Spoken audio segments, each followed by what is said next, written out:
Hey guys, thanks for tuning in to Storyboard Tricks. Today we're going to be talking about Animatics 101. So you've just finished your storyboard panels and you want to make an animatic to show your director or your client. Here's how we do it in Flipbook in our studio. Basically, there's a few things you need to know about making an animatic. First, you're editing the behavior over time in your animatic. Second, you're controlling movement that should be really fast and then making it really slow. Or you're controlling movement that should be really slow and you're making it really fast. When setting up your animatic, you want to set up the aspect ratio 4:3 or 16:9. It kind of depends on what your output is. For initially the test stuff, I like to do the 4:3 so they don't take much room. And then when we get the animatic locked, the final one that we're happy with the boards, then I set it up for 16:9, the 1920 by 1080. It's just a better quality output for standard wise. Also, you want to set up your frame rate. I like to set up for Animatics. I like to set up 12 frames per second because it tends to save up space in my hard drive, and so that's what I like to do on both those aspects. Also, you want to import in your audio WAV file. For this one, we didn't necessarily do it on the final output of this video. At the end of it, we'll show you final output, but just for simplicity, we're just going to show you how to move the frames and how to get at the right timing for it. So basically, the standard time of a scene is about 3 seconds. So that's kind of your standard starting point for all scenes. You start at about 3 seconds or 36 frames, and then you look at it and you kind of decide if the scene is too long or too short. We all have a natural timing sense within us just from watching the real world. Example, if we've seen somebody sit down in a chair, we kind of have an idea how long it takes, or we've seen somebody cross the road, we kind of have an idea of how long it takes. So a lot of times by trusting your timing in the natural world, that gives you kind of a standard diving board to launch on. Again, you either extend out, add more frames, or take away more frames. If the scene needs to pop more, you need to take out frames.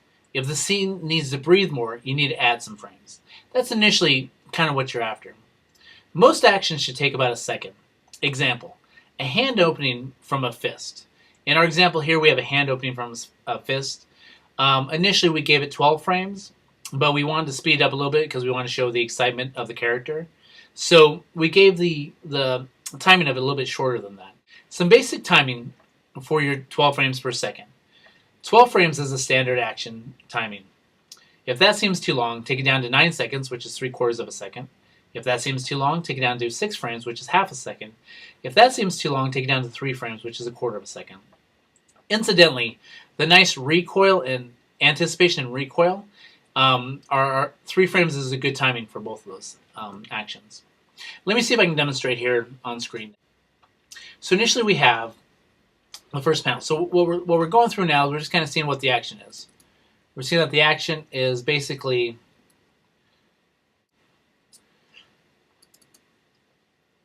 M bringing in a surprise for K.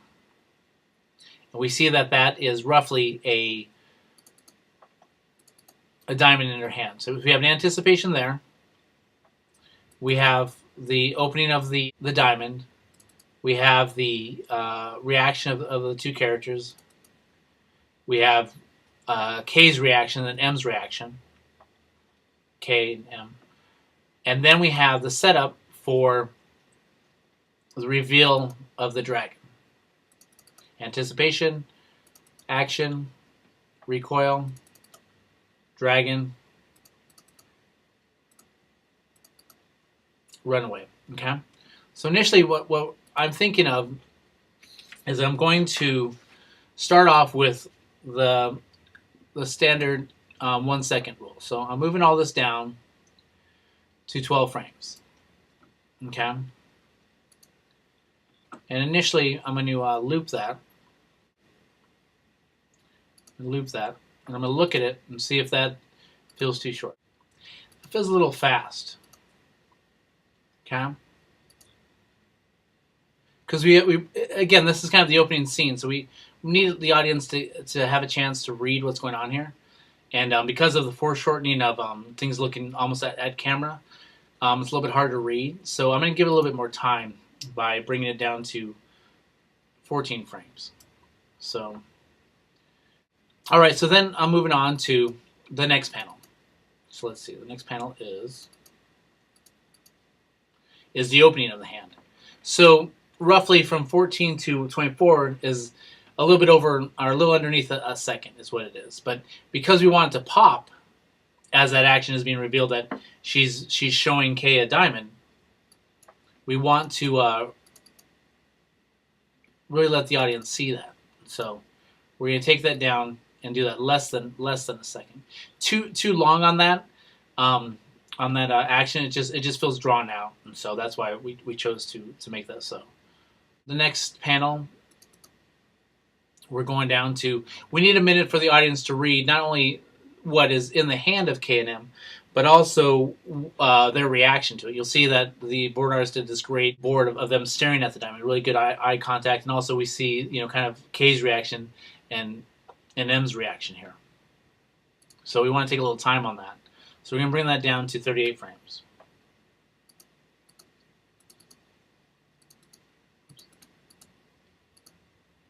And so now we're at 38 frames, that action. So that gives the audience time to kind of really digest that. Then our anticipation, we have underneath a second for that on 38 to 49 to get the anticipation here.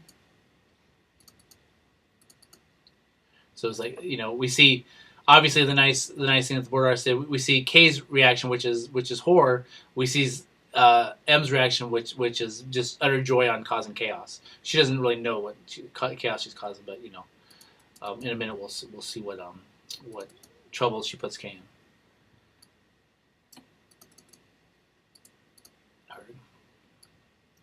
Drag that down to 48.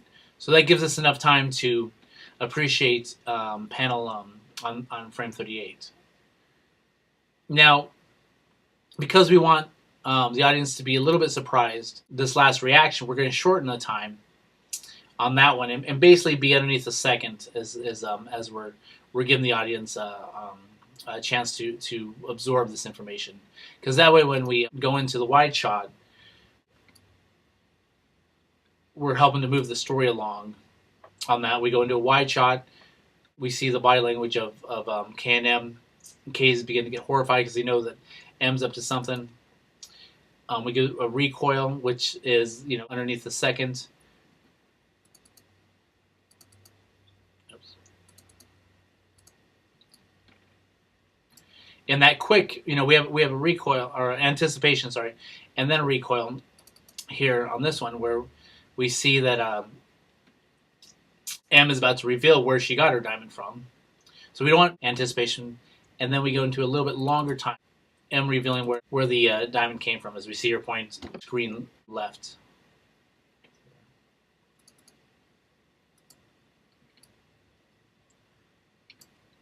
And go boom. So boom, boom, boom. Then we go to the fast reveal here. Pop with the dragon being where she got her diamond from. So we want that last part to be a surprise to the audience. So we want it to be a very fast action. You can see how the board artist gave Kay a chance to see what M's pointing to.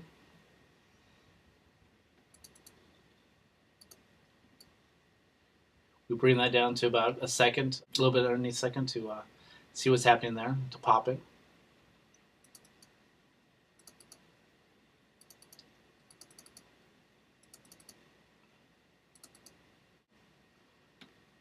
K and M are both on the same page, and we give the build up to the reveal a pretty decent amount of time, so the audience is kind of anticipating. Now, what are they looking at? What are they looking at? And then, bam! With not only with the quick screen change, but also with the music that we added, it gives a pop to the reveal that they looked at a dragon at the end of the scene.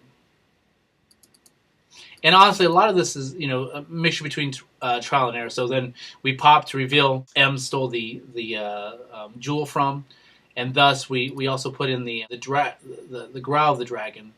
You notice we left the dragon on screen for a almost quite a bit over. Let's see, that was 91. There's 10.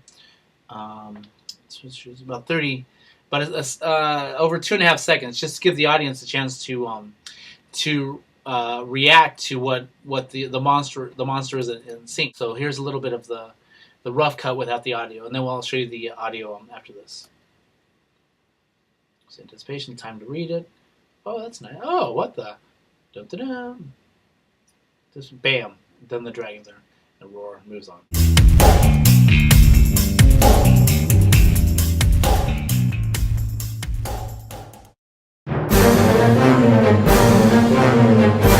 One trick that is really helpful is to talk to veteran directors or animators.